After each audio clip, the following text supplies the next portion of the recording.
Salut, bienvenue pour une nouvelle vidéo et aujourd'hui on va parler de séries télé. Ça fait hyper longtemps que j'en ai pas parlé, je suis trop contente. Pour ceux qui ne connaîtraient pas ce genre de vidéo sur ma chaîne, dans chaque parlons série, je parle de 3 séries, une que je suis encore en train de regarder, une que j'ai abandonnée et une que j'ai terminée. Voilà, quand j'ai voulu commencer à parler de séries sur ma chaîne, je me suis dit que ce système-là, ça serait bien parce que faire une vidéo par série, clairement, j'ai pas assez de trucs à dire par série pour faire une vidéo. Ou alors la vidéo ferait 4 minutes et je vois pas trop l'intérêt d'une vidéo de 4 minutes, personnellement. Et parler de plus de séries, j'ai peur que ça fasse des vidéos trop longues et tout, donc je me suis dit, ce système-là est bien, et donc je le garde. D'ailleurs, si ça vous intéresse de me voir parler, et de m'entendre parler d'autres séries, je vous mettrai la playlist de tous les parlants de séries en barre d'infos, comme ça vous en avez plein, voilà.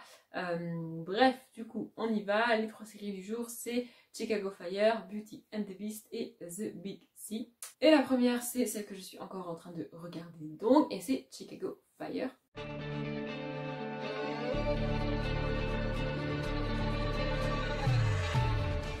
Alors c'est l'une de mes séries préférées, mais mon résumé va être vraiment tout pourri parce que pour moi la force de la série tient aux personnages et à leurs relations et à ce qu'ils dégagent et ce qu'ils font. Et je peux pas vous raconter tout ce qu'ils font parce que sinon ce serait spoilé. Donc mon résumé va être tout pété, mais la série est vraiment cool. Donc on y suit, en fait comme son nom l'indique, une caserne de pompiers. Mais c'est pas juste les pompiers au sens français du terme. En fait, on a une équipe de pompiers avec le camion citerne, enfin le camion calot qui éteint les feux, machin et tout. Donc on a cette équipe-là avec Matt qui est le capitaine et qui est un des personnages principaux. On a le camion du squad, donc le camion des secours slash pompiers. Pour tout vous dire, je crois que je suis à la 6e ou 7e saison et je n'arrive toujours pas à savoir exactement quelle est la différence entre les deux. Je sais pas, parce que les deux éteignent des feux, les deux rentrent dans les bâtiments quand ils sont en train de s'effondrer. Les deux équipes font à peu près la même chose. Donc je comprends pas bien pourquoi on a une distinction, mais elle existe et on a 2 équipes. Donc le squad a un autre capitaine qui s'appelle, je ne sais plus comment, mais c'est pas grave. Et ensuite on a une ambulance qui est toujours à la caserne qui est liée à eux, avec des infirmiers, enfin principalement des infirmières. D'ailleurs, et voilà, on va suivre tous ces personnages-là dans cette caserne avec leur capitaine, leur capitaine et les 2 chefs des pompiers et du squad, et puis les 2 infirmières aussi.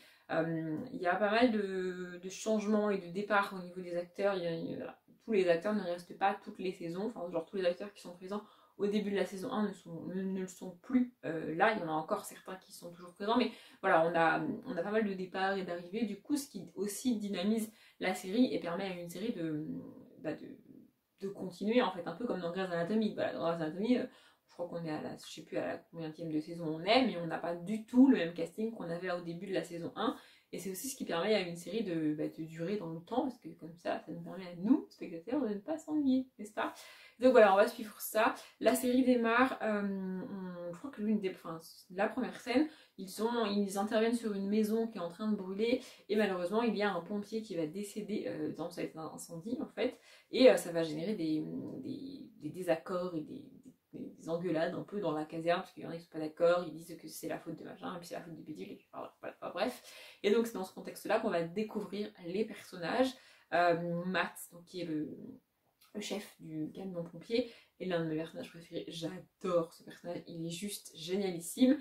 Et aussi ce que j'aime dans cette série, c'est une série majoritairement masculine parce que les pompiers sont une profession majoritairement masculine, mais on a quand même des personnages féminins autres que les infirmières, et ça c'est cool. Enfin, les ambulancières. Parce que l'infirmière peut être ambulancière le moins. Bon, bref, je pense que vous avez compris. On a les ambulancières qui sont des femmes, et on a en gros les pompiers qui sont des hommes. Mais ça évolue au cours de la série, et on voit cette intégration et cette acceptation sans misogynie qu'on a aujourd'hui. C'est-à-dire qu'aujourd'hui, une femme peut être pompier. Alors, je dis pas que ce sera hyper facile pour elle et qu'elle ne se reprendra pas de petites critiques et de petites piques un peu de temps en temps parce que sinon c'est pas drôle. Mais ça, c'est dans tous les métiers en vrai. Donc, voilà. Il y a genre 20 ans, une femme pompier, c'était pas possible en fait. Enfin, genre, ton quotidien, c'était un calvaire total parce que les hommes étaient des cons en fait. Voilà. Et donc, on a cette évolution dans la série, on voit cette possibilité qu'une femme soit pompier et soit acceptée et soit reconnue comme pompier et c'est vraiment cool. Bref, j'adore cette série. Si vous la connaissez pas encore, je vous la conseille. Elle a à ce jour 3 spin-offs, dont un qui a été annulé, je crois. Donc on a dans l'ordre Chicago Police Department, Chicago Med et Chicago Justice. Effectivement, on suit une équipe de police, une équipe médicale dans un hôpital et une équipe palais de justice, enfin un truc avec des avocats et des procureurs et tout. Voilà, dans ma liste, elles sont les unes à la suite des autres. Donc en gros, dans le prochain Parlons Série, je vous parlerai de Chicago Police Department qui est le premier spin-off de Chicago Fire. Bref, il n'y a rien qui vous oblige à regarder les 4, hein. Vous pouvez en regarder qu'une parmi les 4. Alors évidemment, comme ces 4 séries liées les unes aux autres et que c'est produit par le même producteur, bien, vrai, c'est produit par un producteur, il y a de temps en temps des crossovers entre les séries. Mais voilà, vous pouvez juste regarder les crossovers, vous juste regarder une série et pas les autres. Il n'y a rien qui oblige personne à regarder toutes les 4 séries. Moi, je les trouve très cool, toutes les 4. D'ailleurs, ma deuxième préférée après Chicago Fire, c'est celle qui a été arrêtée. Je suis un peu dégoûtée. Mais bon, bref, je pense que j'ai déjà assez parlé de cette série. Mon résumé est tout pété, je vous l'ai dit, mais elle est vraiment très cool. Et on a peu de séries qui mettent en avant les pompiers, et moi, je trouve ça très cool. Bref, je vous encourage vraiment à regarder cette série. La deuxième série, c'est celle que j'ai abandonnée et c'est Beauty and the Beast.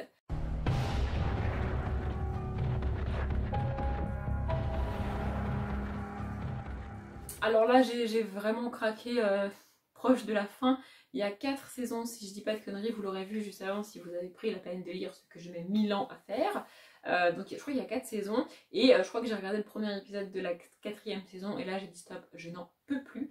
C'est dommage parce que c'était une très bonne série mais à mon sens les scénaristes n'ont pas su se renouveler et enfin, moi j'avais l'impression de tourner en rond et 4 saisons pour moi c'était trop, voilà, 3 ça me suffisait largement. Donc comme son nom l'indique c'est une réécriture très moderne et très libre de La Belle et la Bête.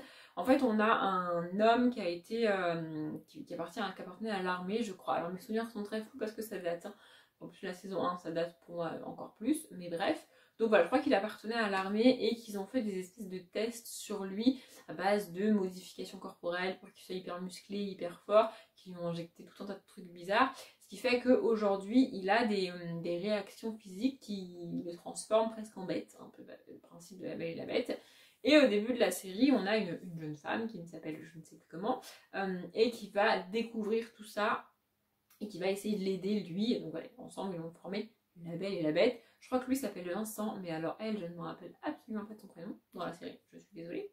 Et donc voilà, on va suivre ça. Ils vont en gros essayer de comprendre qui a fait ça, pourquoi ils ont fait ça. Et évidemment, comme lui il s'est enfui et qu'elle, elle l'a aidé, bah, les gens qui lui ont transformé, lui, ils veulent pas que ça se sache, donc ils les poursuivent et tout. Enfin voilà, on a toute une histoire comme ça. Je vous dis, c'est vraiment une sorte. Le départ était vraiment très cool. Mais en fait, ce qui m'a gonflé au début de la saison 4, c'est que à chaque fin de saison, on se dit ouais bon c'est bon, ils ont gagné, maintenant ils vont pouvoir vivre leur vie tranquille. Et au début de la saison suivante, ah bah non en fait, il y a machin qui débarque, alors il faut le battre. À la fin de la saison, parfois même au milieu de la saison, ouais bon c'est bon, ils ont gagné, maintenant ils vont pouvoir vivre leur vie tranquille. Ah bah non en fait, il y a machin. Voilà, enfin, c'est toujours le même, c'est le même événement qui se passe en boucle, alors pas avec les mêmes personnages et pas avec les mêmes méchants et tout, mais c'est le même truc en boucle encore et encore et encore. Et j'ai bien conscience que, enfin même les scénaristes en avaient conscience quoi, à partir du moment où nos 2 personnages principaux peuvent vivre leur vie pépère, tranquille, sans poursuivant, sans méchant, sans rien, mais il n'y a plus de série, on est d'accord. Mais tu aurais pu trouver un autre moyen de t'aborder et c'est pas la peine de m'expliquer à chaque fois que bon c'est bon, ils vont pouvoir vivre leur vie. Ah bah non en fait, bon c'est bon. Enfin voilà, j'ai trouvé ça vraiment très répétitif et au bout d'un moment ça m'a gonflé.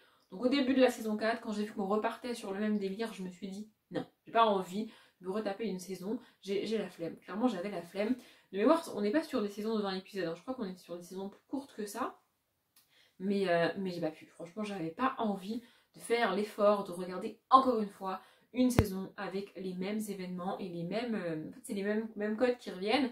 Et alors je comprends les scénaristes encore une fois et c'est pas une mauvaise série, c'est juste qu'ils n'ont pas su se renouveler, ils n'ont pas su faire évoluer leur histoire et leur synopsis en fait. Et c'est vraiment dommage parce que le point de départ est très cool, enfin je veux dire une réécriture de La Belle et la Bête c'est cool, mais voilà, pour moi c'est dommage d'avoir foiré la fin, enfin, de ne pas avoir su progresser en fait de saison en saison et avoir une évolution au niveau du traitement des personnages et de ce qui leur arrive.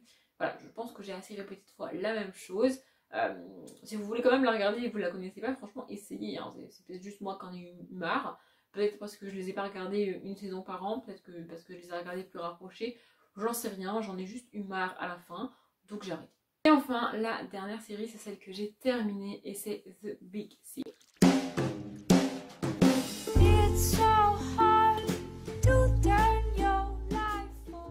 Alors là, on est sur une série qui part mal, avec un sujet très triste, puisque on va suivre un couple. Alors elle s'appelle Cathy, mais lui, je ne sais plus. Je crois qu'ils ont un fils adolescent. Et en fait, le point de départ de la série, c'est qu'on va suivre cette famille en sachant que Cathy a un cancer. Alors je ne sais plus où elle a le cancer, mais elle en a un, je ne sais plus d'où.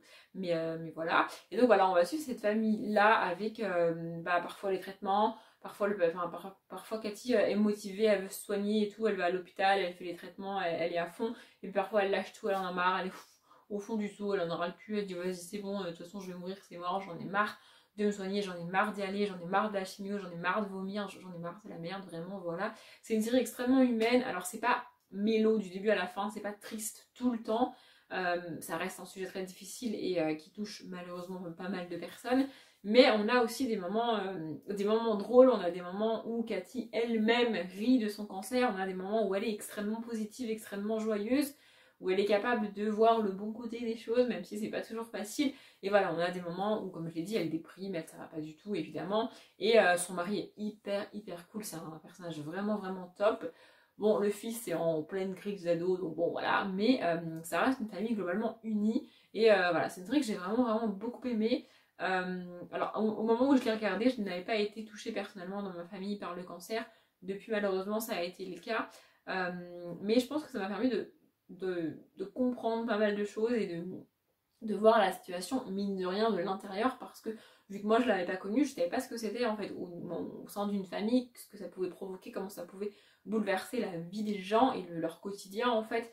Donc voilà, on voit ça dans la série, c'est une série extrêmement touchante, extrêmement bien réalisée, les personnages sont vraiment top, les acteurs aussi. Je crois qu'elle a 4 saisons. Enfin, personnellement, j'aurais pu regarder cette série pendant une durée indéterminée parce que j'adore cette série. De manière générale, j'aime bien les livres et les choses tristes, donc c'était pas très surprenant que j'adore cette série, mais voilà, j'ai pas l'impression qu'elle soit hyper connue, et c'est dommage parce qu'elle est malheureusement encore d'actualité, et je pense qu'elle pourrait aider peut-être des gens, alors peut-être atteints de cancer, peut-être des enfants, des femmes, des maris, des neveux, je sais pas quoi, de personnes qui ont le cancer. Vraiment, c'est une série extrêmement humaine, extrêmement réelle, enfin réaliste, vraiment. Elle n'est pas mélodramatique, vraiment, elle n'est pas déprimante juste pour être déprimante. Elle est réaliste, en fait, on est dans le quotidien d'une famille touchée par le cancer, avec tout ce que ça engendre et tout ce que ça provoque pour eux. Vraiment, moi je la trouve extrêmement bien réalisée, extrêmement bien tout court. Donc si vous ne la connaissez pas, vraiment je vous encourage à la regarder parce que c'est une série vraiment cool. Voilà, ma vidéo est terminée, j'espère que j'ai rien oublié et que j'ai dit tout ce que je voulais dire sur les séries. Mais pire, c'est pas la fin du monde. Je m'arrête là. Comme d'habitude, je vous souhaite une bonne journée, un bon après-midi, un bon appétit ou une bonne nuit. Et je vous dis à bientôt.